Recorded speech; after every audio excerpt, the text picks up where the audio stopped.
Muito bom. Eu estou pegando aqui uma pergunta do nosso grupo secreto. Opa! Grupo secreto do Paranormal aqui. Do Múcio de Oliveira.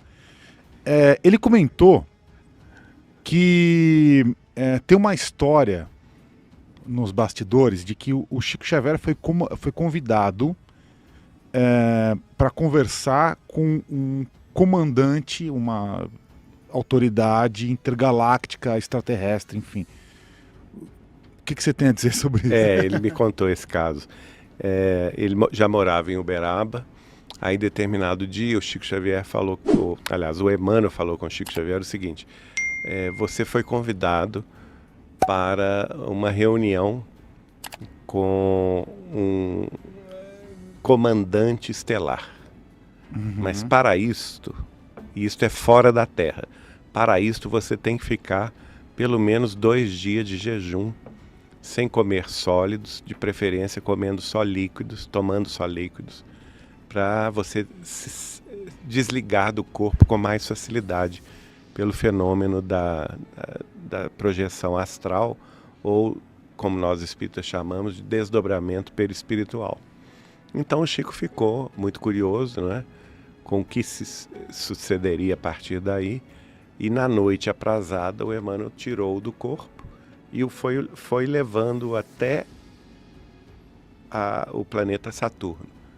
Foi a visita que ele fez ao planeta Saturno.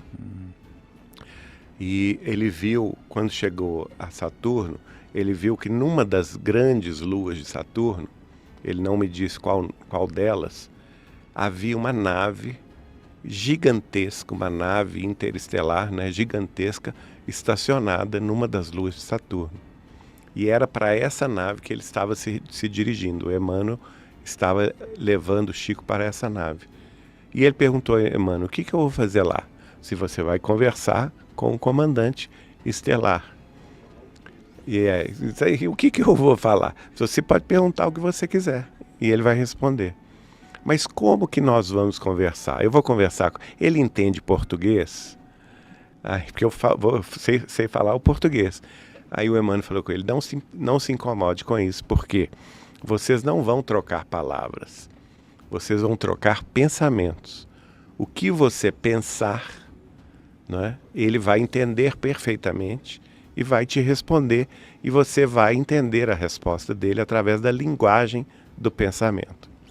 E daí, então, o Chico me disse que quando chegaram na nave, né, ele falou assim, ela era uma nave tão grande que eu vou dizer que era uma nave-mãe, porque ela era tão grande, que ela rivalizava em tamanho com a própria Lua de Saturno. Nossa. De tão grande que ela era. E aí, quando ele entrou, o Emmanuel foi entrando sempre na frente, ele viu várias pequenas naves e naves médias estacionadas dentro dessa nave-mãe. Aí o Emmanuel levou para a torre de comando, onde ele se encontrou finalmente com esse comandante. E aí eu perguntei: qual que foi essa conversa, Chico? E ele falou assim: olha, eu inicialmente perguntei quem ele era, ele me disse, e a partir daí a conversa se desenrolou no seguinte sentido: eu perguntei a ele qual que era a função dele, o que ele estava fazendo ali. E ele me explicou que aquela nave-mãe era uma nave interestelar de defesa dos limites do sistema solar contra invasões de civilizações predatórias.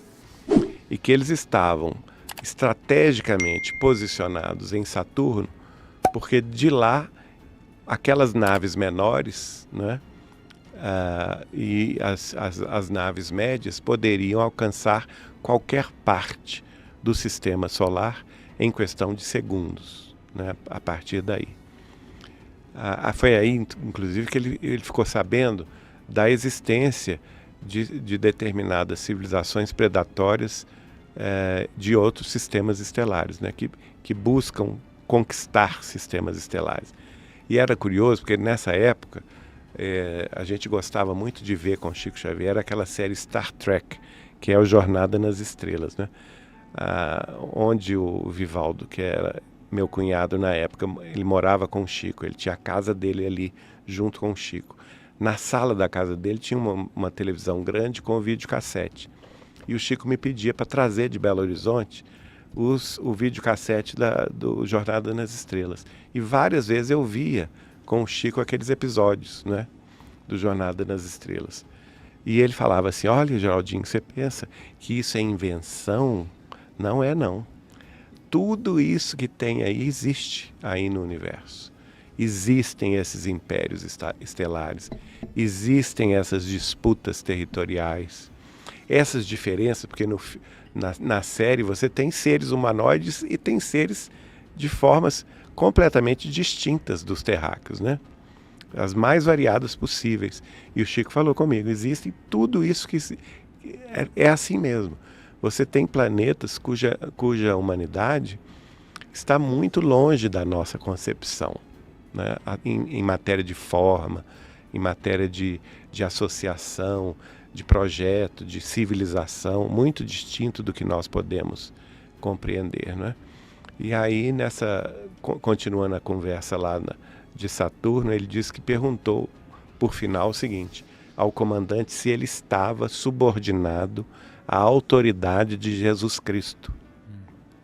E o comandante respondeu que não, que embora ele respondesse também pela proteção da Terra, e que neste caso ele trabalhava em uníssono, em sintonia com Jesus, ele estava submetido à orientação maior do Cristo do sistema solar inteiro, que por sua vez era superior a Jesus.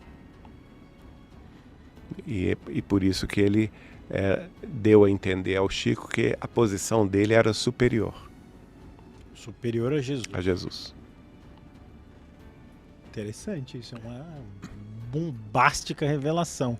Então esses seres se diziam superiores a Jesus. Eu vou repetir 3 vezes porque é um negócio doido. Eles trabalham dentro da hierarquia do Cristo do sistema solar, que é o comandante do sistema solar, enquanto Jesus é o comandante da Terra.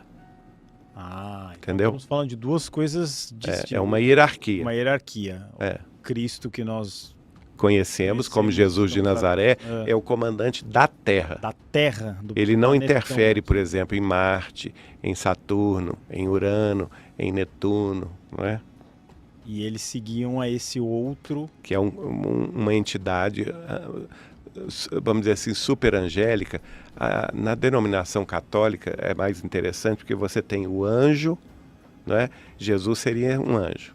Na concepção espírita, Jesus é um ser angélico. Então ele seria um anjo. Mas veja que no catolicismo você tem o arcanjo, que é o arquianjo, quer dizer que está acima do anjo, que poderia ser, por exemplo, o Cristo do sistema solar, né? Que os arcanjos dirigem sistemas estelares inteiros.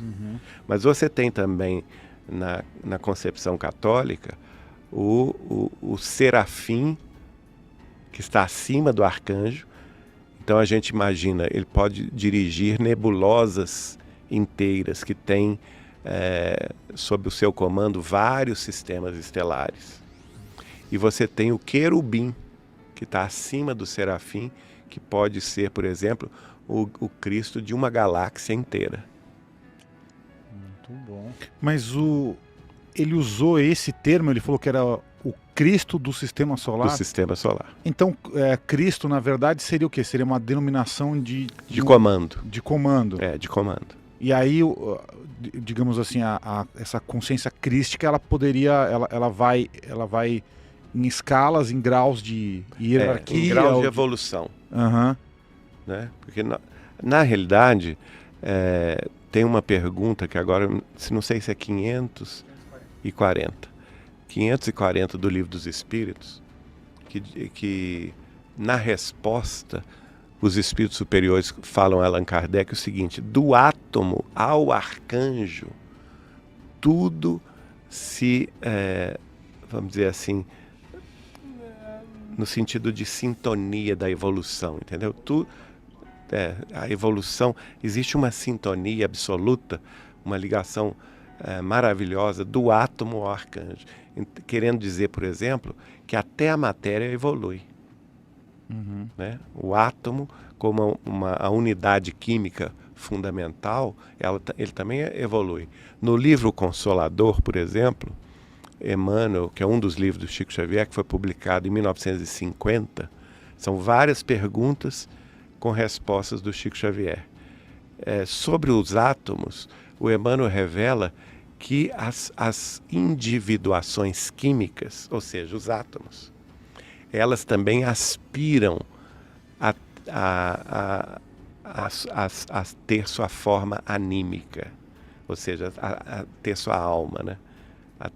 Elas também vão evoluir para alcançar a condição de serem espíritos, ainda que rudimentares, né?